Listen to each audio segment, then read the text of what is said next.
जय गुरु जी। गुरु जी के चरणों में कोटि कोटि नमन। गुरु जी इस रहमत चैनल पे आप सभी संगत का स्वागत है।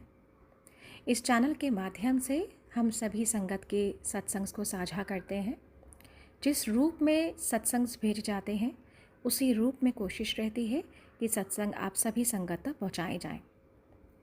आप सभी संगत जो भी सत्संग को साझा करना चाहते हैं वो डिस्क्रिप्शन में मेंशन व्हाट्सएप नंबर पे ऑडियो या लिखित रूप से भेज सकते हैं या जीमेल आईडी पे भी भेज सकते हैं।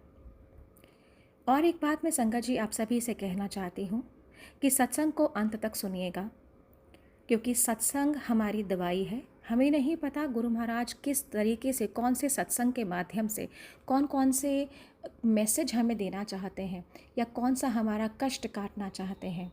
तो सत्संग को चाहे वो कितना ही बड़ा क्यों ना हो, कोशिश कीजिए कि उसको पूरा सुनिए, क्योंकि वो सत्संग में ही हमारी ब्लेसिंग्स है।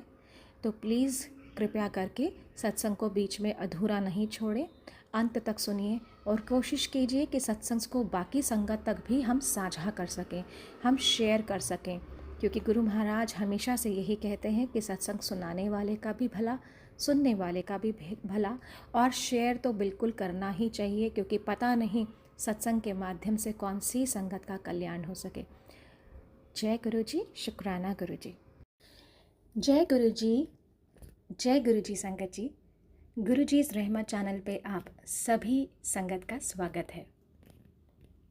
सोच बदलो तो ज़िंदगी बदल जाएगी। कुछ ऐसे ही भाव के साथ मैं कुछ अपने भाव आप सभी संगत के साथ साझा कर रही हूँ, और इनको साझा करते हुए अगर मुझसे कोई भूल चूक हो गई हो तो संगत जी मुझे छोटा समझ के क्षमा कर दीजिएगा। गुरुजी ने अपने किसी भी संगत का साथ कभी नहीं छोड़ा। ये हम ही हैं जो मुसीबत के समय घबरा जाते हैं और इधर उधर भटकने लगते हैं। हमें कभी कभी आश्चर्य होता है कि गुरुजी की इतनी ब्लेसिंग्स हमें मिलती ही रहती हैं, फिर भी हम कभी कभी इतना ज़्यादा परेशान क्यों हो जाते हैं। बस गुरुजी पर भरोसा ही तो नहीं करना चाहते।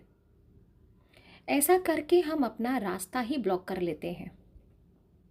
यदि गुरुजी ने हमें भयंकर बीमारियों से बचाया, हमारी बाकी सांसारिक ज़रूरतों को पूरा किया, तो ये सब इसीलिए तो ना कि कहीं हम आगे जाकर हमें तड़प तड़प कर जीने के लिए छोड़ देंगे। गुरुजी ने जब भी ब्लेस किया और उसे हमें दिखाया, उसका मतलब सिर्फ इतना ही है कि हम देख सकें, महसूस कर सकें कि हमारे महाराज हमारे अंग संग हैं, हमारी हर ज़रूरत में हमारे साथ हैं। यदि ऐसा नहीं रहता तो गुरुजी तो रब हैं, वो हमें ब्लेस भी कर देते, बीमारी से बचा भी लेते, और ये पल भर में चुटकी बजाते ही हमें खबर तक नहीं होती। जब जब गुरुजी ने अपनी उपस्थिति दिखाई, फिर चाहे वो ओम के रूप में हो, त्रिशूल रूप में, वो हमें समझाने के लिए ही है, वो हमें एक दूसरे को बताने के लिए ही तो है। यदि किसी को गुरुजी के दर्शन हो रहे हैं और वो इसे अपनी पर्सनल ब्लेसिंग समझकर छुपा कर रख रहे हैं, तो उसने अपनी गुरु की महिमा ही छुपाई। और जब हम संगत ऐसे ब्लेसिंग्स को शेयर करते हैं, बाकी संगत के साथ साझा करते हैं, संगत के बीच में, तो हम खुश होते हैं। जिसे सुनाया वो खुश होता है, इससे हमारी पॉजिटिविटी बढ़ती है। गुरुजी भी तो हम सबको खुश करने के लिए ही तो ऐसे दर्शन देते हैं। कई बार गुरु महाराज चुपके से किसी न किसी इंसान के रूप में आ जाते हैं हम सबको ब्लेसिंग देने के लिए, और हमें पता ही नहीं चलता। पर ऐसी संगत भी है जो गुरु महाराज को किसी भी रूप में पहचान लेती हैं। वो उनको देखती हैं कि किस किस तरीके से हम सबको महाराज ब्लेस करते हैं, परंतु चुप रहते हैं क्योंकि सबको बताने की आज्ञा नहीं होती। इसका साफ मतलब अगर हम समझें कि जब भी गुरु महाराज किसी रूप में दर्शन दे रहे हों हमें, तो ये उनकी ब्लेसिंग शेयर करनी है। ब्लेसिंग्स शेयर करने के लिए ही होती है। छुपाकर तो हम अपने अवगुणों को देखते हैं। जो हमारे सिर का ताज है, मैं उसको छुपाकर क्यों भला रखूं?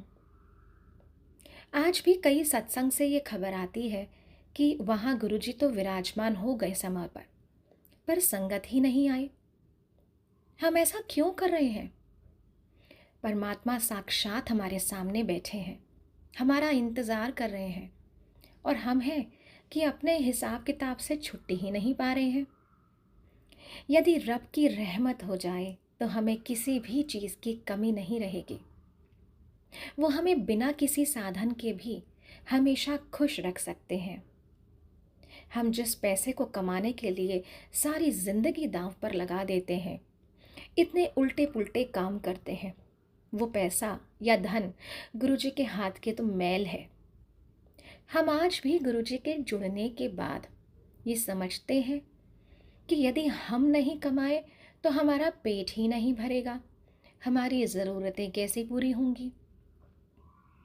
वो कल भी हमारा ख्याल रखते हैं, कल भी वही करेंगे। हम झूठ में कितने भी अपना हाथ पांव मार लें, हम सिर्फ दृष्टा ही हो सकते हैं, करता तो वही है। एक बार एक मैसेज आया जब मुझे कहा गया कि जिस तरह से हम 5 मिनट 10 मिनट देर करके सत्संग या किसी ऐसी जगह पहुंचते हैं जहां समय पर पहुंचना ज़रूरी है, यदि गुरुजी ने उस वक्त 5 मिनट लगा दिया जबकि उसी समय हमारा एक्सीडेंट होने ही वाला है, या फिर जब हमारी तबीयत अचानक खराब हो गई, फिर हमारा क्या होगा? जब महाराज हमारे परमात्मा वक्त पर पहुंचते हैं, संसार के सारे काम का संचालन करते हुए भी वो तो हमें पूरी कोशिश करते हैं कि वो वक्त पर पहुंचे, तो हमें भी तो पूरी कोशिश करनी चाहिए कि हम भी वक्त पर पहुंचे। जो भी संगत इतने दिनों से गुरुजी से जुड़ी हुई है और गुरुजी ने हर बार अलग अलग मुसीबतों से उन्हें बचाया, जीवन दान दिया, क्या ऐसी संगत कभी ये सोचने का उठाती है प्रश्न कि आखिर गुरुजी इतनी उनके ऊपर मेहर हो ही क्यों रही है? और यदि अगर गुरुजी ने बचाया है तो कोई ना कोई मकसद तो होगा। और जैसे ही संगत जी हम इस बारे में विचार करेंगे, हम सोचेंगे, तो हमें अपने होने का मकसद साफ साफ दिख जाएगा। बहुत संगत कहती है कि उन्हें सत्संग करके गुरुजी की महिमा बताने की सेवा बख्शी है गुरुजी ने। सही बात है, पर ये तो महीने में एक आध दिन हमने कर लिया, बाकी के दिनों में जो हम कर्म बना रहे हैं उसका क्या होगा?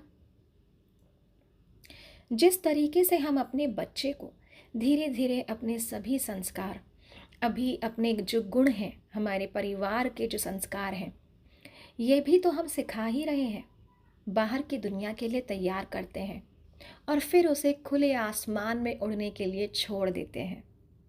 गुरुजी भी हम सभी संगत को तैयार कर रहे होते हैं। पहले जीवन, फिर सेहत, फिर धन संपदा आदि देकर वो हमारी सृष्टि, हमारी संतुष्टि और तृप्ति का भाव हम सभी संगत में पैदा करते हैं। जब हमें ये सारी चीज़ें मिल गईं, तब तो हम सोचें कि आखिर क्यों ये ब्लेसिंग्स हमें मिली हैं। हम तो ऐसे काम कभी किए ही नहीं जा रहे हैं, और गुरु महाराज हैं कि खुद ब खुद हमें बार बार ब्लेसिंग्स देते जा रहे हैं। ये सोचने की जगह हम मिली हुई चीज़ों में इतने गुम हो जाते हैं संगत जी कि उसको स्थायी खुशी मानने लगते हैं, और जो मिला है उससे ज़्यादा और ज़्यादा की चाहत पालने लगते हैं। हमारी खुशी के लिए जो भी ज़रूरी होगा वो गुरु महाराज हमें समय समय पर देते रहेंगे।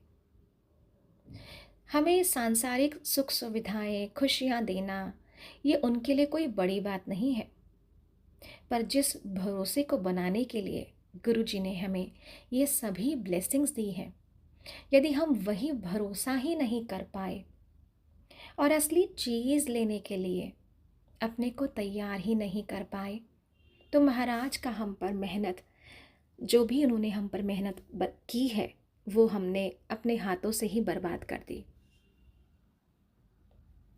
संगत जी, सृष्टि के नियमों को बदलकर गुरु महाराज हमें कभी कभी एक्सीडेंट से बचाते, तो कभी किसी भयानक बीमारी के चंगुल से, और वो इसीलिए ताकि हम उनके सैनिक बन सकें, दुनिया से नेगेटिविटी को ख़त्म करने में उनका माध्यम बन सकें।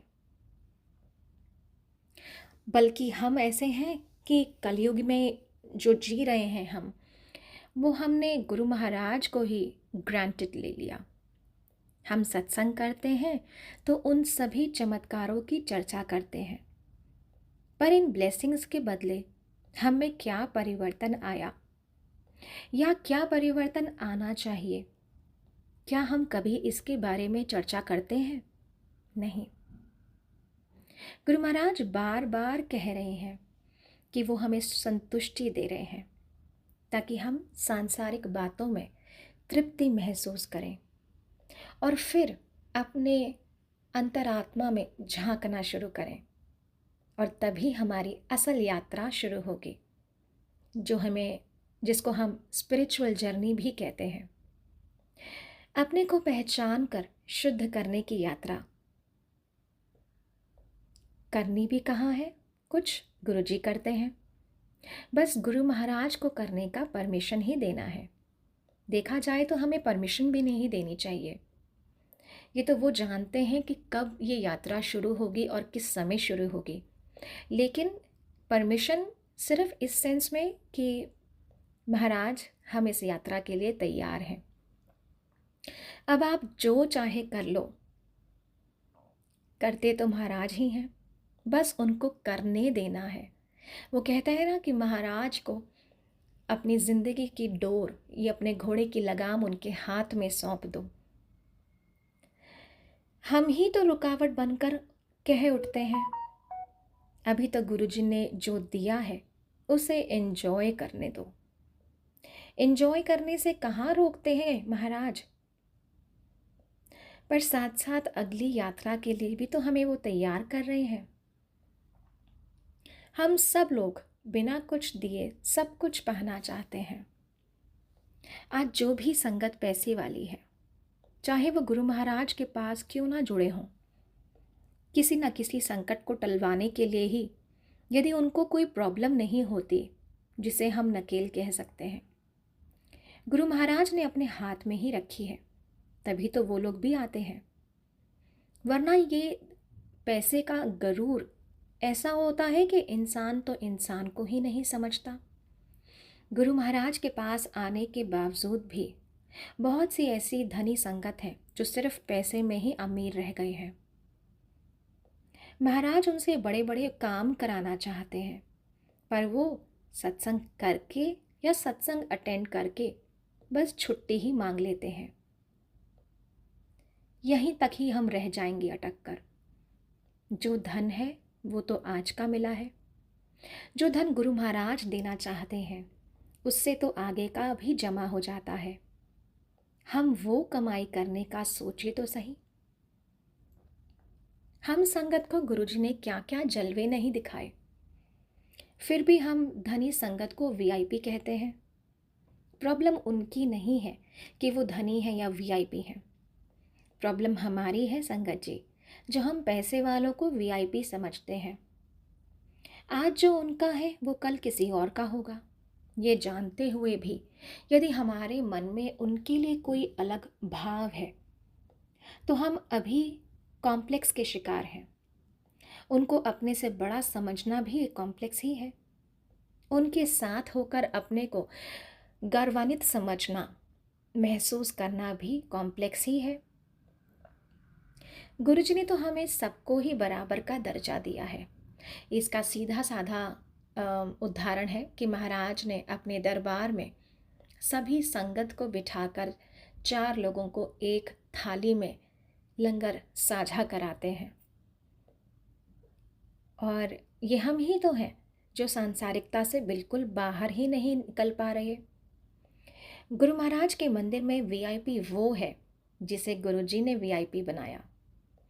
पैसे से सुख सुविधा लाई जा सकती है, लेकिन कर्म कर्म तो कटवाने के लिए घुटने पर ही आना होगा। यदि आज हमारा पैसा जिसके बल पर हम वीआईपी बने हैं, अगर हम वो ही पैसा सत्कार्यों में खर्च नहीं कर पा रहे हैं, सिर्फ पार्टी ऐशो आरामों पे ही कर रहे हैं, तो हमने एक बहुत बड़ा मौका गवा दिया है अपने कर्म कटवाने का या सुधारने का, जिसे हम अपने धनी से भी बड़ी आसानी से कमा सकते थे। सृष्टि हमें पैसे देकर एक मौका ही तो देती है अपने कर्म फल को ठीक करने का। यदि हम इस बार चूक गए तो अगली बार फिर से झुग्गी झोपड़ियों के मेहमान ही बनेंगे। हम सिर्फ गुरुजी को ढूंढें, यह अलगाव खुद ही सिमट जाएगा। यदि वह गुरु की संगत है तो गुरुजी दिख जाएंगे, यदि नहीं है तो हमें जुड़ने या देखने की भी ज़रूरत नहीं है। हम निकलें इन सब से और फोकस महाराज पर ही करें। संगत जी, ये मेरे कुछ जज्बात हैं और मैं नहीं जानती कि ये क्यों आज महाराज साझा करा रहे हैं। मैं यहाँ किसी को ज्ञान देने नहीं आई हूँ, बस एक मेरे विचार हैं जो मैं आप सभी के साथ इस चैनल के माध्यम से साझा कर रही हूँ। हो सकता है मैं गलत हूँ, पर महाराज भी यही चाहते हैं कि हम अपनी अंतरात्मा से पूछें कि हम अगर इस दुनिया में आए हैं, महाराज के चरणों में अगर आए हैं, तो क्या उद्देश्य है हम सभी का। सिर्फ सत्संग में जाना, सत्संग में बैठना, मंदिर जाना, लंगर करना ही, यहीं तक ही हमारी ज़िंदगी सीमित नहीं है। महाराज ने अगर हमें अपनी संगत चुना है तो उसके पीछे कोई ना कोई वजह ज़रूर होती है, लेकिन हमें उस वजह की गहराई तक जाना बहुत ज़रूरी है, उस वजह को पहचानना बहुत ज़रूरी है। उम्मीद करूँगी कि आज जो भी मैंने अपने विचार आप सभी संगत के साथ साझा किए हैं वो आपको पसंद आए होंगे। इसी के साथ जय गुरु जी, शुक्राना गुरु जी।